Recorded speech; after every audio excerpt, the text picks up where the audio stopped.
mootummaan naannoo keenyaa akka sila kaase ergamoota isaa keessattuu uummata keenya barnootaaf teknooloojiidhaan ijaaruu, dinagdeedhaan ijaaruu, sirna cimaadhaan ijaaruu yoo cimsee gulantaa qabsoo amma irra geenye kanarraa kara gulantaa taanutti ceessuudhaaf karoorota qabatee jabaatee hojiirra oolchee fedhiin diinotaa aduun diinota keenyaa dadhabaa dukkanawaa deema. Itoophiyaa irratti haqni, bilisummaan, obbolummaan dhugaa iddoo qabachaa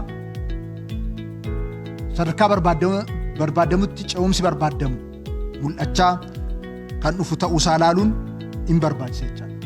Naannoo keenya keessatti qonnaan bulaan keenya, horsiisee bulaan keenya ijoollee isaa dabalatee baadiyyaa keessatti jireenya gadadoo boqonnaan inni itti jiraatu akka cufamu, baadiyyaa keessatti horatee akka qusatu, isa qusate sanaan immoo jireenya ammayyaa baadiyyaa keessatti akka jalqabnu mootummaan naannoo keenya qoratee giddugaloota 6,600 ol gandoota Oromiyaa keessatti adda baasee jira. Sanaaf maastar pilaanii qopheessee jira.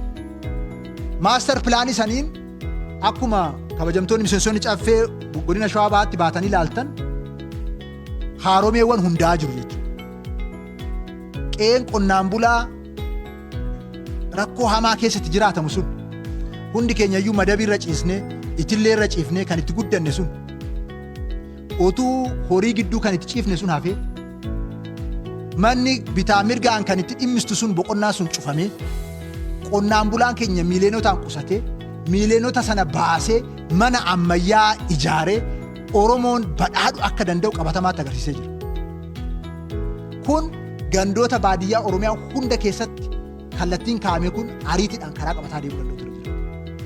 Kabajamaa miseensi caffee kunis hoggansa gandaa raajii hojjechaa jiru kana deeggaree caalmata kan bu'a qabeessa gochuu danda'u gochuu ture jira jechuudha.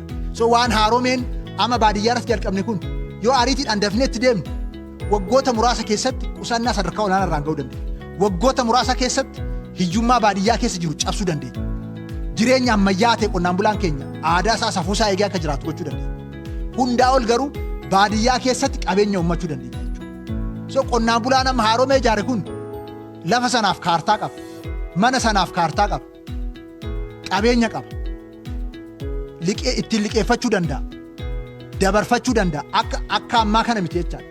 Amma manni citaa baadiyyaa keessa jiru, qorqoorroon baadiyyaa keessa xiqqoon jirtu kun qabeenya miti.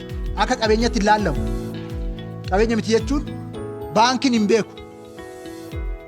Liqeeffachuudhaaf seerri Itoophiyaa kanaan dura ture kanaaf hin eeyyamu. Amma seera sana jijjiirree jira jechuudha.